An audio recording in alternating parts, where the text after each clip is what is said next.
welcome to Royalhood, where we remind you that you're royal, and if you're from the hood and feel like you're not the most typical Christian like I am, this is a safe space to be yourself.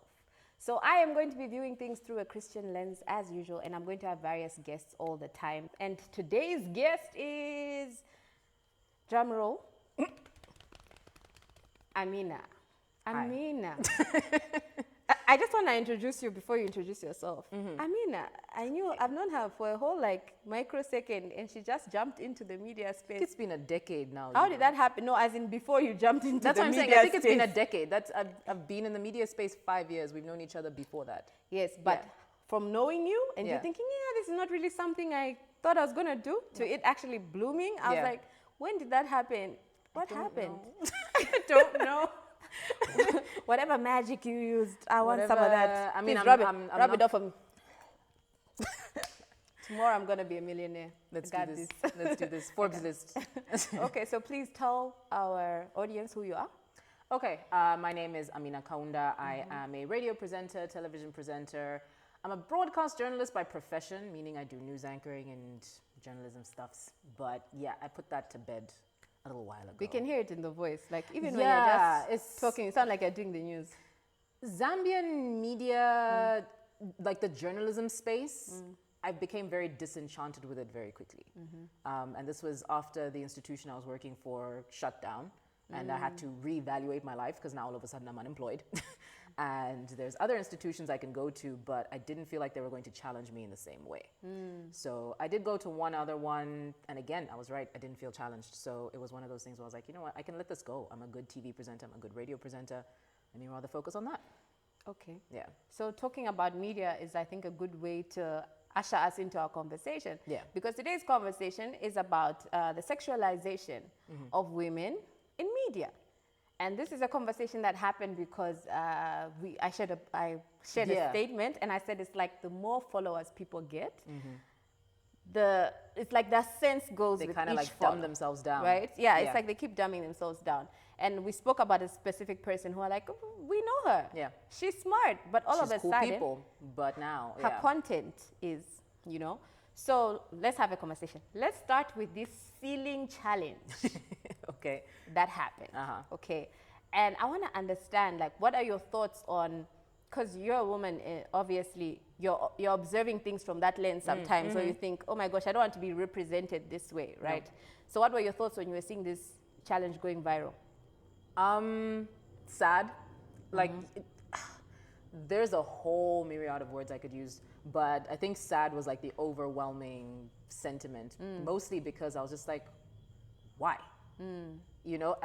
I still sit on what is your why for everything I post, for everything I will write, for everything I will say. What is your why? So you're gonna go and stick your phone up, risk it dropping, and then you have to go and buy a new one. So that you can, before we even dig deep. I paid a lot of money for my cell phone, guys. I can't have it drop from the ceiling because I'm trying to twerk. So, and then you're just giving a bird's eye view of twerking. And mind you, men don't actually pay attention to that, so you're just kind of doing it for the wrong things. Men will look at it and scroll. But the attention span of a gnat, it's 3 seconds. They're like, oh, that looks cool, and then they carry on. They're not gonna follow you, they're not gonna like you, they're not gonna ask you out on dates. It's just, you're gonna get the wrong kind of attention. Yeah. That's true. So I remember telling someone, I was like, you know what, I actually was shocked a bit. Yeah. Because you know how like the more content you follow, the more you kind of see what you're following, the algorithm picks up. So the first ceiling challenge I saw was someone putting up the phone, and they're singing a song, a Christian song. Valley of the Shadow of Death. Okay. So I was like, okay, this is cool. what this is. Okay, And then I go on a rabbit hole and I'm seeing, and then I see a certain name popping up all over social media, and I'm like, I don't want my man to see this challenge by this girl. And I'm like, okay, what's going on? And then I played, and I'm like, yeah. Do you remember not too long ago there was the one with the black background? And it was the red backlighting. The silhouette challenge. So this is just this reincarnated, basically. And basically what was it's like, what's the motive? It was like a striptease. So but I'm like, behind it all, what's your motive? What's the point? Like, I want people to see what my... But you sell that, and then what? That's the question. And then what? What do you get?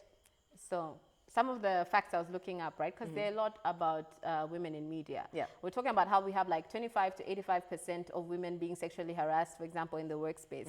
You have now that those same women in the media space demanding to receive some sort of respect, but reducing their likes and their follows To that. and that way of getting attention, right?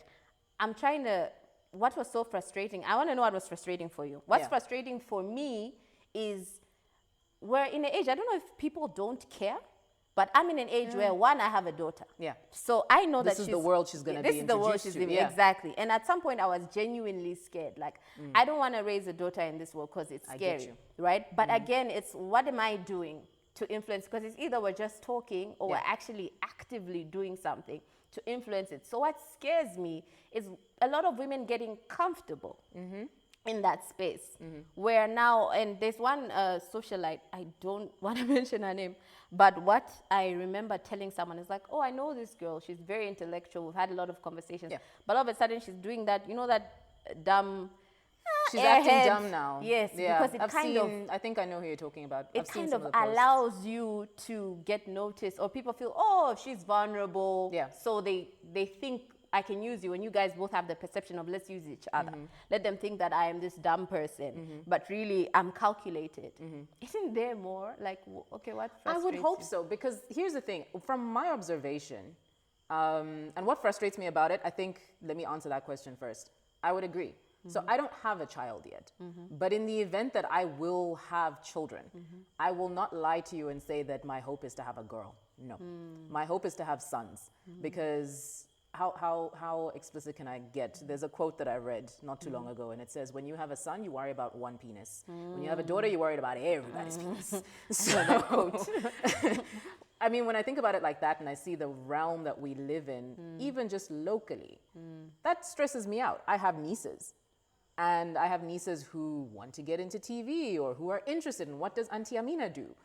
I am the biggest advocate for discouraging anything to do with the media right now, because from what I've experienced, and I'll get to where I say there's 3 factors, there's 3 types of women in this industry. There's where I will comfortably put myself and say, I'm not interested in the drama, I'm not interested in making friends, I'm not interested in hooking up with this, that, and the third.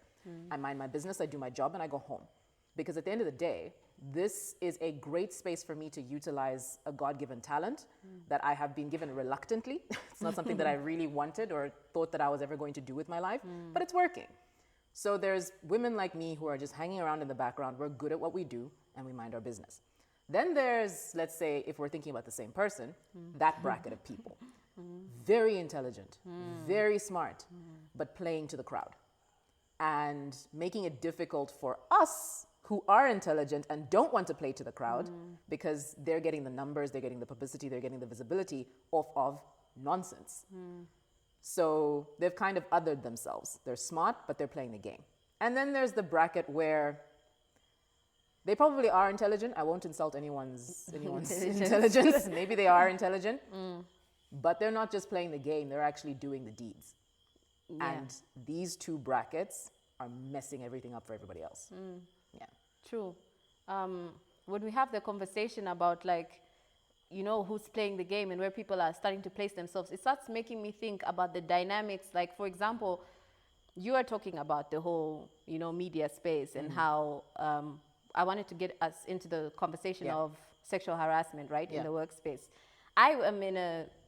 there are many things I do, but music is one of them, right? And in the music industry, I remember one of the first things my dad warned me about was he would say, be careful, the music industry is A, B, C, D. Everything he warned me about is true. Is true. Yeah. You know, it could come to spaces where it goes from you meet someone and he's, oh my gosh, I just really want to help you genuinely, to now the message has changed to, hey, sexy. And to now you're like, listen, refer to me by my name. Yes. And once you say that, it's all the help has completely disappeared. You get the stay blessed. I've received that so many times. Stay blessed. Because you just didn't. Because I just didn't, I remember I had to call someone back. And this is someone who, like, you know, one of those people you look up to. Like, music-wise, I listened to his music for a long time. So I remember calling him and saying, you know what, this is the problem. And I think it was a text. Yeah. And he called me back. Yeah. I was like, this is the problem. This is why they say don't meet your idols. Because you actually meet someone, put them on a pedestal, and when you meet them, you're like, this is it. This is you. This is what you're This about. is who you really are. Yeah. Yeah. And it puts you So, off. yeah, it really does. So, for me, that was the reason why I started understanding. I understood early that I have to really have my guard up. Yeah. Not only As a woman, constantly. not only with how I see them, but how I see myself. Yeah. And bear in mind, whenever I would have these, like even the same person I met, one of the first things I had to do was I had to Google search. Like, oh, let's meet at studio. Yeah. Where's your studio? Okay, studio is at this place. Public enough.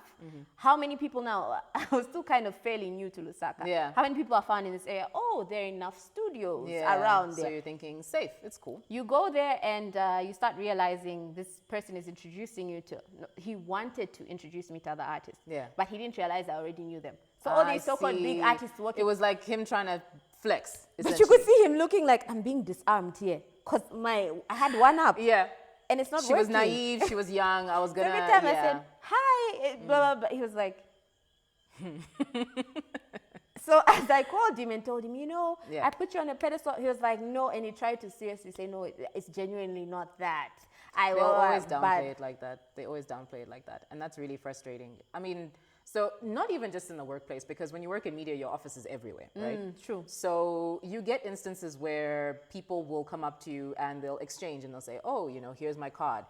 And I've noticed that at networking events, it's not really a big deal because they might think that, oh, I might need you at some other point. You might need me at some other point. And in those instances, you're looking at it as really genuine. You want to believe it's genuine. Yeah. But then, you know, networking, usually you collect a bunch of numbers, you reach out to the people who you think might be beneficial to your network or whatever it is that you do. So what I do is I send an email and it will be, oh, hey, thank you very much. Great meeting you at this event. Usually I'm hosting the events. Great meeting you at this event. We hope we can find a way to work together in future, et cetera, et cetera. Sometimes they'll go to my Instagram. I have removed every single photo of my personal life, every single photo of my parents or me on holiday or whatever the case may be. It's all gone because I don't want anybody to have any sort of access to what I do as on my Outside, own. yeah. Outside of that. So they'll scroll and then it starts with a DM and it'll be, hey, how's it going? Or it starts with, hey, sweetie, or hey, babes. And I'm thinking the same thing you said. Once I correct you, if you stick to that and you realize there's a boundary, we're cool. But if you continue going and you think that it's cute because you just think I'm being difficult or playing hard to get, then we've got problems and I'll block you. But even just like in general interactions, I've been passed up from events because I've refused to play the game. There's been events where they're just like, nah. They'll reach out, but then the second I'm not flirting back, it becomes like- nah. And it's usually married men. Fascinating, isn't it? Typical. At this point, nothing is Yeah, surprising. nothing surprises me. There was Yeah. one who had a whole profile picture of him and his wife. The wedding day. The wedding day. You know what you reminded me of? Do you see that thread that went viral on Twitter where people were like sharing them asking Oh yeah, the sharing married- their men. They were just like, listen, this is my man. No, there's that one where they were asking him, like, are you married? And they were sharing the responses. Oh, I think I saw that. My wife and I are just friends. I saw those responses. There was the girl who was like, I have a headache. No, and then he's like, yo, I wish it's my wife who had the headache. And I was like, this is how Wow. witchcraft starts. Yeah. Just here. And the thing is, like, I can't entirely blame them, the men, because they're, like I said, 3 brackets. There are women in a bracket that entertain it. People are playing the game. Yeah, and they're playing the game. They entertain it. Whether or not they're sleeping with these men, like the middle bracket, for instance. I highly doubt most of them are sleeping with these men. But they're playing the game. So I'll come out with you. I'll make your ego feel, I'll stroke your ego. I'll come have drinks with you. I'll come do this, that, and third. Then I'll you've got- pretend it's I'll leading pretend it's where I know you want it where to I know go. you want it to Yeah. go, as long as I get free, what is that champagne that these girls like? Verve? No. Moet, I don't know. Why did you say Moet? Whatever it is. No, it's actually how you pronounce it. It's Moet for some Really? reason. Yeah. You know. They've convinced us that people Moet. can't pronounce. So, you know, you get your free drinks, you get your dinners, you get your drive home, you get your phones. I paid for my own phone. I have a dad. He bought me my car. You know, there's just things where I'm just like, And I think, nonsense. that's a very beautiful aspect to look at it from. Yeah. I think that we have to start tackling the conversation of what people are receiving at home. Yeah. Like Exactly. father figures, Exactly. even brothers, even Yes. uncles. Brothers, uncles, even if it's an elder cousin, like just an elder brother, somebody that you look up to, but a strong, prominent male figure in your life. There has never been a time where any man has been able to impress me with anything because, again, my dad has been the strong male figure in my life. My dad has been the one to expose me to certain things, certain lifestyle luxuries. I will never be impressed by a man who pulls up in a Mercedes because guess what? I've been in a Mercedes. My dad used to drive one. I've been in a Bentley. I've been in a plane. I've been in a copter. I've traveled. So there's not many things that you're going to show me where I'm going to be like, oh, yes, take me now because... And I think that's You very bought me a bottle valid. of Other than, champagne. and it's not just, I don't think that it has to be as, flashy as No. other people think it is. Even the basic things where we see videos or, we're watching these things on social media where Yeah. someone comes and gifts his child. It's like, it's Valentine's Day. I'm going to give her roses and I'm Yeah. going to shower her The with little love. things. Be present. And that's that's all you need. I hear, I love you. I hear, how's it going? I get phone calls on my birthday. I have somebody who I can run to when I have emergencies. So like you said, it's really just the little things. How present are you as a strong male figure in these young women's life? Or are you warping their idea of what men are supposed to be? Because now everything seems transactional. I think that men need to know how valuable that is, how valuable that validation Their superpower is. is security. Yes, And I don't think men true. understand that. I don't think they do. Yeah. I don't even think some of our brothers know the value that's Yeah. placed in them just coming and saying I love. I remember this story, which might be a bit controversial, but my brother shouldn't kill me. But Yeah. one of the things he did was there's a time when I would keep asking him like, yo, I just need a 200 kwacha. Yeah. Yo, I just need a wawat. And then one day he's just like, I don't have. And then I was like, yo, okay, I'm going to go find a sugar daddy too. Never has money come faster. Right? I remember this was after I got onto Vuange and we started working with Zambezi Magic. Zambezi Magic pays very well, right? So this is one of those instances where I was like, oh man, I can actually sort myself out here. There were a few things that I needed to take care of, especially with my car, because my dad was one of those, he's going to give you the luxuries, but it's the responsibility, that's yours. So you get the car, but you get the problems that come with the car. So I needed to sort all those things out. And then I was like, oh, okay, I need to get myself a new phone. So went into the cell phone shop, paid, and it was upwards of, I would say, about but you can edit that part out. But I came home, and I remember putting my phone on the table, and my dad was in the kitchen. He looked and he goes, whose phone is that? I was like, it's mine. Where'd you get it? From the cell phone store. How'd you pay for it? I'm like, Daddy, I told you I've been on the show. We've been shooting. They paid us. His first thought, because he knows this industry, he knows the media, he's like, there is no way you are making this kind of money. Who is it? And I was like, no, it was, it was me. And he's like, okay. Walk up, silent. He just needed the confirmation. I was just like, okay, fine. No, it's okay. It's cool. We're cool. That actually is interesting because I had one situation where I was with some friends of mine and we went to, our Tandi. Yes. Right? Yeah. So we went on a trip and surprisingly enough, Tandy decided, just come along, I'm going to cover everything. So I'm there and I'm chilling, having a really good time. Yeah. I remember being sat down and I got back. Like, hey, we and I need was to have a being told, conversation. yo, we need to have a conversation. Yeah. In this media world, and I was like, no, it's not even like that. But that foundation is really crucial. beautiful. If the men around their loved ones could understand how much that validation, that love, that genuine care, that I will take care of you so that you don't feel like you need to discover follow this. anybody You know else, what I mean? You feel complete on your own. Okay, cool. Let me now discover what it is I want to do. Exactly. Right?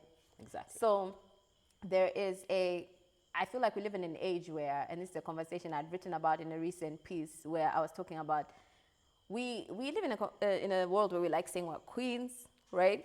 Everybody's a queen. Everybody's a queen. Yeah. Now, I remember my statement in the piece was very specific. I said, that's valid. Yeah. I believe you are, right? But where are the receipts that you are sacred? Facts. In today's world, where are the receipts? Where do I see the evidence? How do you show me you bring more? How do you show me there's substance to you? How do you show me I should listen to you? Those same people, like the ones I mentioned, where I said, oh, I talked to him, and then next thing it's I'm not talking to you again. Yeah. I don't know about you, but when I deal with these people, when I bump into them again, there's that genuine respect. Yes. That's I know It's I from a acted out- distance, yes. and I get the handshake now. Yeah, Yeah. thank you. It's like I performed, Yeah. but I see you. And Yeah. I think it's also important for people like them to see that. True. To see people draw the line Yeah. and say, look. Yeah, because the lines have been blurred by a number of people. So I think for the women that are still wanting to do things the right way and want to hold themselves in high regard, we've been hearing this high value woman, high value man thing. I genuinely believe that's a thing. Because I feel like in 2023, not just in Zambia, but globally, we've degraded ourselves to such a degree, men and women, that now we need to start looking for the high value people. Before they were everywhere, they were in abundance, so you wouldn't really call them high value. Yeah. But now they are high value. A woman that's willing to be able to understand that, you know what, 2023, life is tough. As a millennial, guess what? The housing market, terrible. Finding a job, harsh. There are not going to be men your age that are going to be excelling the way you want them to excel. That's for the 50-year-old sugar daddies. And you don't want those men because half of them are married and you're taking school fees out of somebody's house. So you need to worry about, I don't like this statement, but it's the truth, kind of like struggling and figuring your way around with your partner, because it's going to be tough for the both of you. You kind of just need to figure out how you're both going to make things work. And if it doesn't work for reasons other than you just don't make enough money and I want an iPhone. That's then, true. Yeah. You know, I think the other thing that we don't understand is the backstory to coming into these spaces where we are becoming comfortable. Yeah. You know, selling ourselves so easily Yeah. is we're coming from positions where we want things and we want them fast. And that's the problem with True. this world. It's an instant world, you know. Instant gratification. I text you, you don't reply, and I'm like, blue ticks, why are they, like, Yeah. you are not even having a conversation to engage me. And I guess Yeah. that's what we want to success, because we watch that story on True. social media. That's what we perceive You to know? be reality. Because I think ideally, if you look back to even our parents' generation, as much as they were getting married early, Yeah. they were still struggling. No, they were. Together. They were. And figuring stuff Yeah. out. You But know? it was that commitment of understanding we are a unit, we are a team, we're a partnership. At the end of the day, this is us.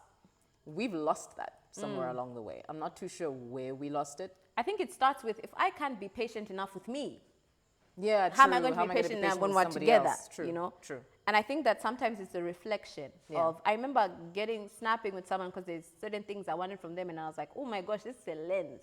Because I think if I was comfortable in this space, Yeah. I would just walk off and be comfortable. Yeah. But because this person was mirroring the inadequacy I felt. True. So you're looking at someone and saying, oh boy, you're not enough. It's Yeah. because I'm not content with me. Yeah. Because let's face it, if I felt like I was enough, I'd be like, okay, It's whatever. Like, do your thing. True. struggle. Very true. Very true. So one of the conversations that I also felt was important to have is people talk about, like we're talking about sex cells, right? Yeah. I recently watched someone talking about, oh, I want to do A, B, C, D, because sex sells. Cells. Yeah. Facts. So what you think, like I want you to break it down, because Okay. I have my own perception of what, if Yeah. a woman is deciding sex sells, and she's deciding, I'm going to show my skin because sex This is sells. how I'll do Can you it, please yeah. explain to her in your media voice what she's really saying she's doing? If you're thinking in your brain that sex sells, while it does, you need to remember that that's how you're going to be labeled forever. We live in the internet age now, so nobody can say that the internet doesn't matter. And what you put up there, once it's gone, it's done. Somebody has taken a screenshot, somebody has texted it, somebody has done something with that photo. You don't know when it's going to come back to haunt you. So you might think, I did that when I was 25. I'm 33 now. My life is different. And social media loves to dig out your Social past. media will dig out anything you've posted, old tweets, old photos, whatever the case may be. And depending on where you see your career going, especially if you ascend to a level where you didn't even think you were going to get. Let's say you're doing it now because you think it's fun, it's cute. I like being on social media and I like being popular. All of a sudden, your brand booms. You are in high demand. And maybe you're in rooms with very important people who make very important decisions, and somebody brings back your scandal. True. It's not going to go down well. I also think we don't analyze the fact that if I'm saying sex sells and I'm selling it, how is that not prostitution? It is. How is that Hands not down. prostitution? It is prostitution. I have no qualms about that. It's prostitution. Like I'm selling myself as a sex symbol so that people what? Do what behind closed Yeah. doors, you know? So, And it's a very... While looking at my photo. Exactly. And I'm saying that that's okay. Exactly. It's a very thin line. So like, I'll use myself as an example. I'm not going to sit here and say I don't know I'm an attractive woman. I do. But I'm not somebody who is going to outrightly go and dress in lingerie and post that on social media. Because I don't want that sort of attention. There's a reason I took my holiday pictures down. Mind you, I was hanging out in a pool. I'm in a bikini and I'm enjoying my holiday. But I understand the lens with which Zambians use to look at certain things. And I was like, I don't like the way this is being perceived. So I'm going to take this down. So I cleaned out my social media of anything. I can relate. Yeah. And you know, it's just one of those things where I was just like, I didn't want to be perceived as that. But I can't run away from the fact that people will look at my face and immediately pigeonhole me somewhere. And I don't like being pigeonholed in that. So I've had to learn how to kind of ride that fine line of saying, I know I'm attractive and I know this can get me in rooms, but I don't want it to be the be-all and end-all of what you see of me. So let's say the Victoria Beckham challenge, for instance. Facebook is the ghetto, by the way. You'd be surprised. And I'm sure you recognize the difference in comments on Instagram versus the comments on Facebook. Actually, I was about to say, I don't know the challenge, but go ahead. Well, no, it wasn't a challenge. It was just something that I did. So Victoria Beckham 2017, I think we all remember, she did the leg pop thing. Yeah. Yes. So I have always secretly wanted to recreate that photo. Don't ask me why. You saw my comments. Yeah, I got my moment to do it. So I did that while I was doing some social media posting for a hotel, right? So I was chilling in my room, took my stand, put my camera up, and I did the little leg pop. And I posted it on Instagram. On Instagram, people get it. They were like, oh, wow, this is really cool. Kind of looks nice. I even saw your comment. You're like, I've been wondering why you've been behaving mature all of a sudden. You've been so mature for a long time. I was like, yeah. I'm confused. Instagram, the comments were... Like so serious for that. There was, yeah, they were... Instagram was chill. Yeah. Facebook had mostly support, but there was the one or two stupid comments from men, obviously, who wanted to take it out of context and make it something that it wasn't. So I've had to learn how to still be a woman who's comfortable with my sexuality and being like, you know, I have good legs. I'm pretty, whatever. But understanding that I don't want to go too far into that. So I'll post one and then everything else will be corporate. And then I'll post another one, but everything else will be corporate. You need to understand, like, it's a thin line, a very thin line. It can tank very quickly. It really can. Yeah. I think in conclusion, I just want us to wrap this up by saying you can just give like a short kind of message to, I know you've been telling people that don't join the media industry, but I think we need a lot of people who are going to join who need to be warned of what they need to do, how they need to approach it. Yeah. So maybe you could end it by giving, you know, that message to someone. Yeah. Come into the media with a thicker skin than what you think you would need. Because you will be passed up for opportunities and gigs if you choose to take the route of keeping your brand clean. I know that a lot of young women do want to get into this space. They do want to get into radio and TV presenting. And the thing is, if you're good at it, it will show. Your work will speak for yourself. I have not needed to do anything lewd or crude or scandalous in order to get my brand to where it is. And that's because my work speaks for itself. So if you're willing to get into the space, do the right thing, because guess what? You're going to be able to sleep at night. I doubt there's many people who are sleeping peacefully right now. That's very true. Yeah. I think in conclusion, I would like to say that I meet a lot of young people who say things. I recently posted my nephew, and he was talking about how, Auntie, you've been in the world longer than me. I want to know how to make $1 million. And I was like, because I made $1 million. But his hunger for fame is scary to me, because he keeps telling me, I just want people to know me. I just want people to know my name. And you're trying to understand the foundation for that. You know? Yeah. There has to be more to you than wanting likes, wanting follows, wanting people to see you. True. Because at the end of the day, what are you really bringing, you know, what are you really bringing to society? Like, how are we growing? And if you have children, you can't really draw the line and say, look, this is what I chose to do, but it's not who I am. Yeah. So remember that substance sells too. Yeah. And there are a lot of examples of that, and we're just trying to make sure that that actually becomes a thing again. That should be the thing. Yeah. But anyway, thank you. You've been a great guest. Thank you. And hopefully I'll bring you back, because I know you're like very healthy for controversial topics. Yeah. I like to upset people. Let's see if we did that, shall we? All right, catch you on the next episode.